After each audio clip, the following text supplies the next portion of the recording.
Hi, it's Anne-Marie from Charmed Life Therapy again. It's so weird seeing myself with short hair on these videos.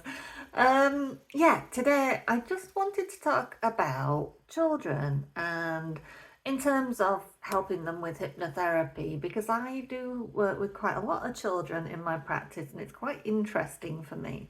Because I didn't train to be a hypnotherapist or a rapid transformational therapy practitioner until what, 2021.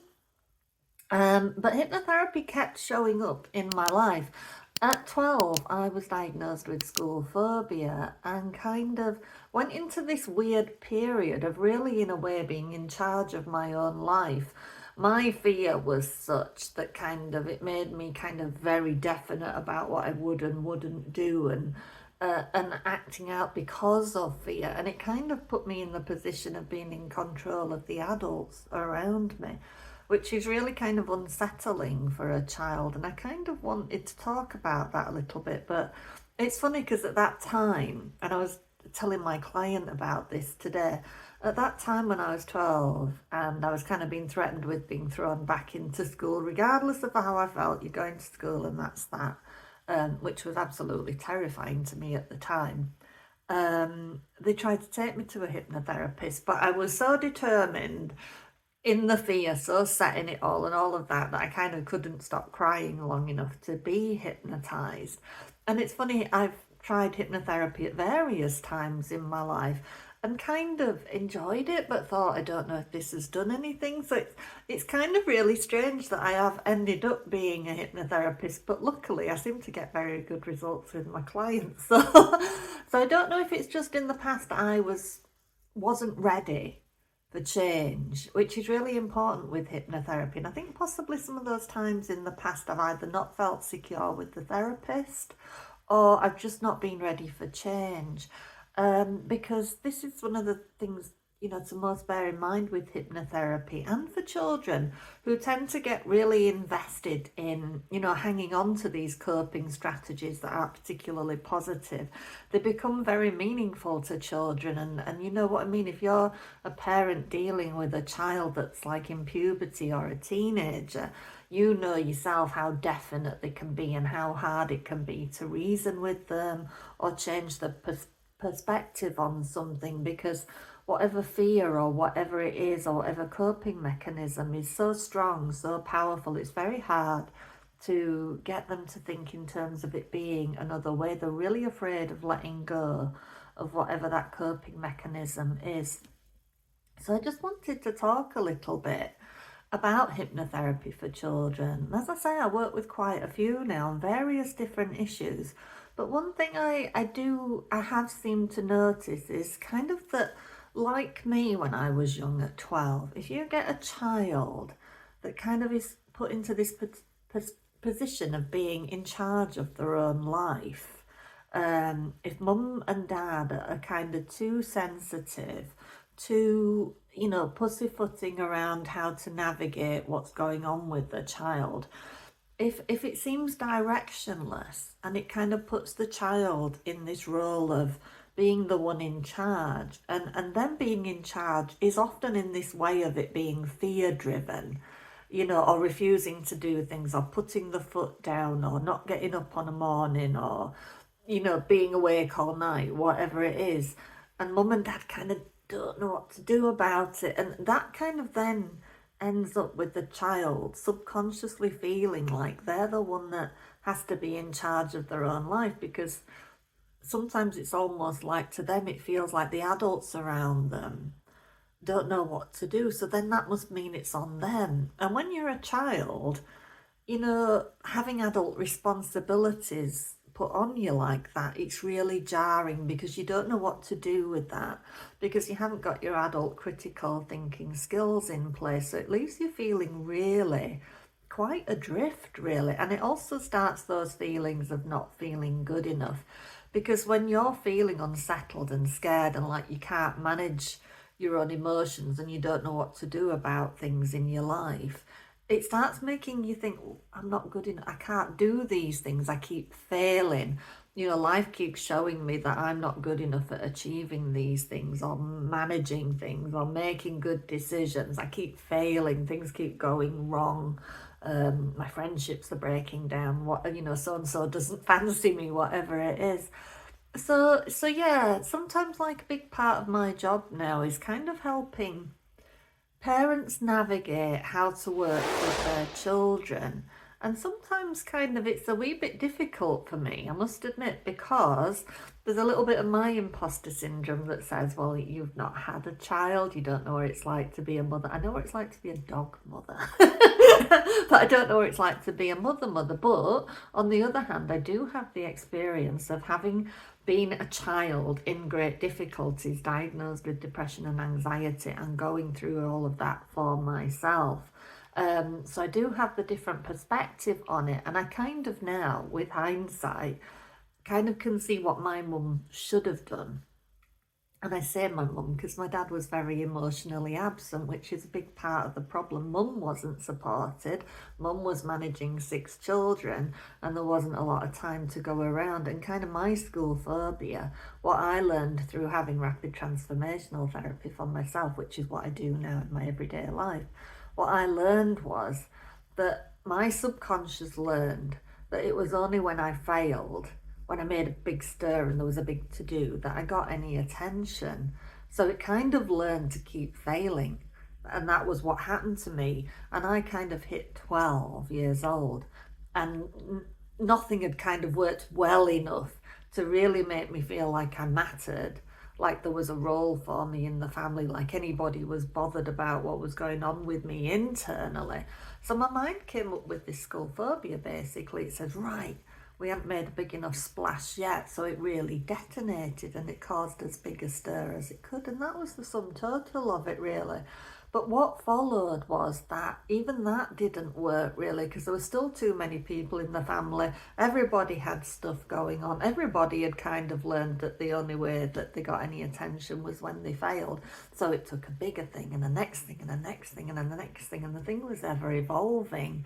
And until you kind of can see what those patterns is and what is going on, you're going to keep doing that. So a big part of what I do now is when I'm working with children, it's a big part of helping parents see how to connect back in with being the one in charge, if you like. And when I say that, I'm not talking about punishment or anything like that or discipline. It's how to be the alpha in the situation, if you like, because I've seen children in my practice that have got into a position of controlling the adults in their life, the condition that's going on with them, the subconscious belief, the patterns that they've adopted, are having a big, massive impact on mum and dad's life.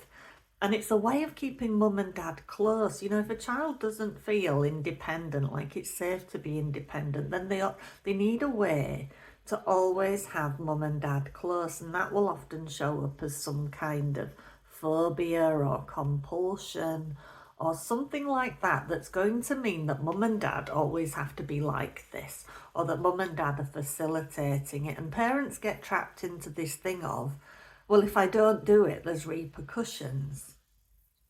So a big part of my thing is, and it can be tricky with teenagers, it's always more difficult with teenagers, because there's that thing of the conscious mind knows, and subconscious mind knows, that this thing is serving a purpose, that there's a lot of benefits to it. So it's a case of, well, I don't want to give that thing up. So it's a very careful thing on my part, because I have to reiterate and find ways to constantly navigate this journey and show that you're not giving up or giving away anything that you do, anything that subconscious mind, which I work with, which changes, will only be because it serves subconscious needs to keep you safe and to keep you happy and to keep you alive on this planet. There's nothing I can do to take away something that the mind doesn't want to get rid of. So everything I do is about maybe swapping something for something better, something that's going to feel even better. And even that can be difficult because it takes a lot to convince a teenager, particularly, that something better is coming if they give up like something else, you know. So teenagers, sometimes it will take more sessions, I would say. I always try and work with the idea to do as much as possible in one session and a maximum of 3. And hypnosis will always work the best if somebody's really on board, if they're really wanting change, really desperate, really ready, really tired of the status quo. So that's kind of sometimes the hurdle with teenagers, is that they're not at that exhaustion point. The kind of subconscious mind to some extent is enjoying it. And sometimes they will fight hypnosis and things like that. But yeah, I was working with a lovely little girl yesterday, not to say too much about the situation, but like with most kids, it comes down to coping with peer pressure. You know, kids are easily knocked. The kids exist mostly in the subconscious mind anyway. They're doing creative things all of the time, they're playing, all of that. Subconscious mind is switched on all of the time, and a lot of the negative things that get said to kids about their appearance or their skills or whatever it is, it just soaks straight into subconscious mind and gets fixed there. So with children, I'm often working on ideas about self-worth and being resilient and feeling safe, you know, particularly. So that's what I was doing yesterday. So it was the first session, and I did what I call pivot potion, which is also called a 6-step reframe, where we talk to subconscious mind and ask it to consider doing something else instead of the things that it's currently doing. You know, any negative behavior, subconscious mind thinks there's a positive outcome for that. It thinks it's serving a purpose. Like if a kid had a phobia or a compulsion that keeps mum and dad close, that thing of keeping mum and dad close and keeping that feeling of security and safety and control, that is serving a purpose, isn't it, quite clearly? So yeah, so that's what I do. And we can do several rounds of that within one session as well. So get subconscious mind thinking about tackling the problem instead of using the negative way that it found for itself, doing it in different ways that can install positive things. So that's what I did yesterday.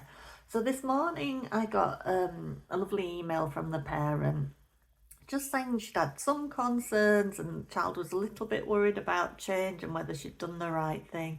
But that is conscious mind, you see. Subconscious mind isn't worried about change. Subconscious mind is just thinking, I don't know, it's not really clear what they want. I'm kind of keeping my ears open all the time, trying to figure out what they want, you know, what's working, what's harming them. Conscious mind is the thing that witters away, thinking, oh, I don't want that change, I'm going to hang on to what I'm doing, you know, I'm going to listen to everybody else. And subconscious mind is just thinking, how do I figure this problem out for them, you know what I mean? So subconscious mind is never going to do anything that it thinks is harmful. It does it accidentally, but it doesn't mean to do it. So yeah, so what I'd done with yesterday's session was, and it wasn't necessary, but what I often tend to do is, even if I don't do rapid transformational therapy, which has a recording aspect attached to a daily hypnosis audio, sometimes I will make one of those audios for a client that has the other forms of hypnotherapy I do. I like to do a belt and braces approach if I can. So Mum had said to me this morning that her daughter was a little bit resistant to doing the hypnosis, a little bit scared. But what was interesting was that they'd already noticed several changes just from like overnight, basically, in terms of how she was approaching going off to school. You know, that she, like, because children will often not want to admit to things, won't they? It's like if you say, you know, have a good day or whatever, they'll go, you know, or they'll just, or if you ask them, have they had a good day, they'll often couch it a bit, won't they? They won't kind of fully commit to this idea of having had a good day, because that might tie them into having a good day every day if they admit it once. That's kind of what you're working with children, this idea of, oh, I don't know if it's safe to admit things, because if I admit things then it ties me into things and then more might be expected of me. And that's kind of what you're navigating with children. But what they'd also noticed, which was interesting, was that the child, so like one morning, the next morning after having hypnotherapy, just for the first time, was they'd been really enthusiastically brushing their teeth. And like, I think it was stepdad had noticed it, which is funny because it's these little things you notice with children. Because you know what I mean, a child 12, 13 in the throes of puberty, the personal hygiene starts going out the window a bit, or they go through that grubby phase, don't they? So, but you see, what we'd done in the session, and it was a lot about self-worth and trusting their own opinion of themselves and rising above what peers say, but also finding new, healthy, positive ways to like what you see in the mirror, and to find new, healthy, respectful ways of loving their body and loving their face. So the first thing that showed up is an extra bit of enthusiasm for toothbrushing. And it's these little things that tickle me, and you might kind of think, oh, that's not massively solving the problem. But the thing is, this is just the beginning. So, and it's like every positive action that he's taking will make another positive action that much easier to take. It's like we do say in hypnosis when we're kind of doing inductions and things like that. It's like we're so used to accepting negative suggestions, and if we accept a negative suggestion and we feel that way about ourselves as a result of that, the next negative suggestion that comes along, we'll accept that one and the one that comes after and the one that comes after that, which is bad, obviously, but we can also do the same thing with positive ones.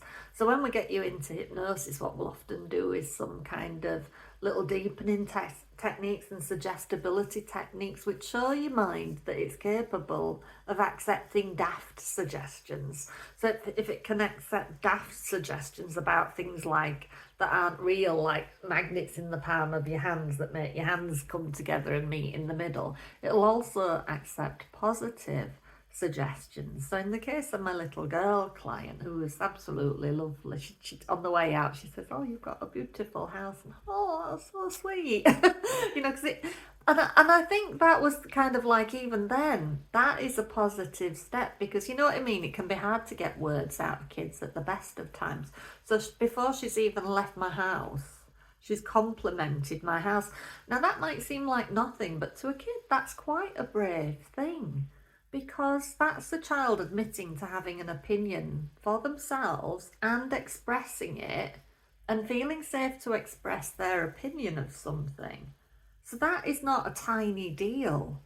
So I found that really incredibly positive. So overnight, they've noticed certain things straight away, like, you know, I'll have a good day at school. And instead of kind of like going, ooh, she said, I'll try, which is progress. If they've never said that before, like they've never said that they'll actually try to have a good day at school. And what was the other thing? There was one more thing as well. There was another one related to school. Can't just think what it was, but it's three little things just in the course of overnight. And that's what I say. They might seem like tiny things, but each of those tiny things will cause another tiny thing, and another tiny thing after that, and another tiny thing after that. And it builds, and you start feeling differently about yourself, and then you take more actions. So my client's only, my little girl client, I'm saying little girl, she's 12, but her only real fear is just that conscious mind fear of change. It's like, oh, don't know if I want to listen to this hypnosis recording because it might do something I'm not comfortable with. And that's what you're always working with children, is the idea of making change feel comfortable.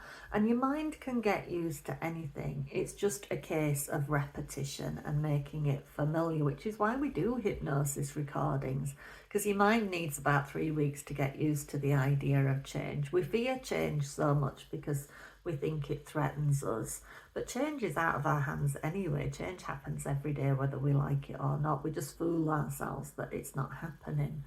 But yeah, a big part of it, working with children, is this idea of overcoming the conscious mind obstacles to change, because children tend to have a lot of safety measures in place.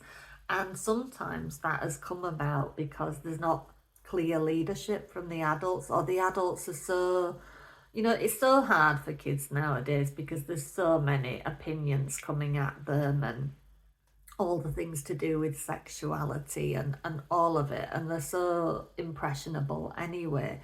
It's really confusing for children nowadays, and it's also confusing for parents how to navigate that without shutting down any of the child's natural ways of expressing themselves. It's hard to know what is a healthy thing for a child to be doing and what's not a healthy child thing for a child to be doing these days. It's very, is it okay for my child who's female to express interest in boyish things and vice versa? That didn't used to be a concern that we had. Nowadays it's become one, and what do I do about it, and how do I steer it? How do I still be the guide, when society is telling me not to stamp down on anything and not to do this and not to do that? And that's when children can become adrift, when the adult suddenly seems like they don't know what they're doing either. Because a child is looking for you to lead. They're looking for you to know how life works out. They're looking to feel safe, like they're in a safe container, and that they're free to express themselves within your guidance. That's what they're looking for. But adults kind of have got a bit like, I don't know how to be a good mum or a good dad because society's telling me this, school's telling them that, the peers are doing this, So that's kind of where somebody like me comes in, really, in trying to make it, just simplify it, take it back and remind adults that they're the ones in charge. It's their child. It's their responsibility to clamp down on a child sometimes, and just set some boundaries and set some limits. And because children feel safer when they've got guidelines in place, when they know the limits, when they know what's expected of them, when they know they don't have to be the adult in the relationship. And that wasn't what was going on with my little girl yesterday, but it's just part of the bigger conversation that there's a lot of difficulties for adults too in how to parent now. So yeah, a big part of my thing, and where I find my own past experience helpful, is in expressing what it's like to be a child in that position of kind of having authority over the parents to some extent, and not knowing what to do with that because you're not of an age in which you can handle that.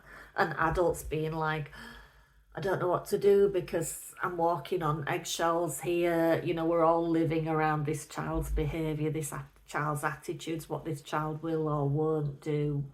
It can get very murky. So it's my role, kind of, in a way, to bring a child back to giving them permission to be the child again, in a way, and bring them back to a sense of just making mistakes and exploring what it is to be a kid, and not worrying about being the decision maker of the family, or the one that has to stamp the foot down, or should be stamping the foot down. There's a lot of that about what I do too. So I hope that was really helpful, but it's always lovely working with children. For me, it's you get them in a chair and it's like, oh, I have no clue how this is going to go, because children move about a lot more in hypnosis. They can be very uncommunicative when we have the chats beforehand. They tend to be quite stone-faced, often, children. So to be the hypnotherapist on the other end of it, you kind of do have to have nerves of steel and just trust the process, because children will often not show in their faces what's going on on the inside. I'm sure you all know that are parents out there. And like sometimes you feel absolutely ancient, don't you, when you're dealing with them? I find that now, which is quite funny. But yeah, it's always interesting and magical what happens with children. And even like when parents feed back to me like a day later, like it's happened today, like my child's worried about using the audio, they're not sure it's a good thing and all of this.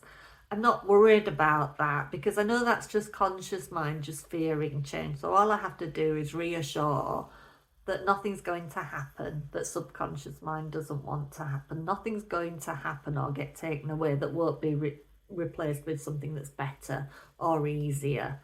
And often, like with hypnosis, you'll notice things straight away, like my client has today with the teeth brushing and the feeling okay about trying to have a good day at school. Oh, and that was the other thing that she said. She was looking forward to art because there was drawing, and usually she wouldn't be looking forward to anything about the school day. So that is mega progress. But yeah, that's it. That's completely blown my train of thought now, but hopefully you can see what I mean and where I was going with that. But yeah, it's my job to kind of help both parent and child. Um, and it helps the relationship both ways, really. You can get back that deeper connection with your child when you feel like you're the adult again, like when you are giving your child back permission to be a child and take away that worry of steering, because that is what happened to me, really. I mean, my mum was busy because she had all these other children. My oldest sister had already started having children at 18, and there was a lot going on in the family. There wasn't time really for me to have school phobia and to have depression and to have anxiety. So in lots of ways, I was left to self-manage it, and even like walking myself to have the psychiatry appointments and that. And I got so angry because I felt like I was dealing with it on my own, that I wouldn't tell my mum a lot about it because I didn't feel like anybody was interested or bothered. So it made me feel like really isolated.